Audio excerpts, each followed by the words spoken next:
জান, আমার অফিসটা তোমার কেমন লাগে? হ্যাঁ জান, তোমার অফিসটা আমার অনেক ভালো লাগে। তুমি এত সুন্দর অফিস কবে করলে? সারপ্রাইজ জান, সারপ্রাইজ! তোমাকে না বুঝিয়ে আমি অফিসটা করে নিয়েছি। ও বেবি, ওয়াও, সো বিউটিফুল! এত সুন্দর অফিস করে নিলে। সো জান, এর জন্যই তো তোমাকে আমি অনেক ভালোবাসি। হ্যাঁ, আমি তো বড় লোকের ছেলে। তুমি তো আমাকে ভালোবাসবে, তোমার মতন হাজারো মেয়ে আমাকে ভালোবাসে। তুমি এটা বলতে পারলো, আমার মতন হাজারো মেয়ে তোমার কে ভালোবাসে? কি বলো এসব জান তুমি? হ্যাঁ, সত্যিই বলতেছি। আমার অফিস করার পর হাজারো মেয়ে আমার পিছে লাইন মেরে থাকে।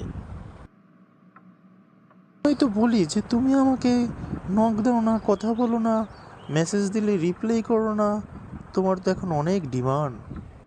হ্যাঁ জান, এখন আমার অনেক ডিমান্ড। তুমি এবার আসতে পারো, আমার আরও অনেকগুলো প্রেমিক আছে, আমার সাথে দেখা করবে, আমার নতুন অফিস দেখবে। আসো, গুড বাই।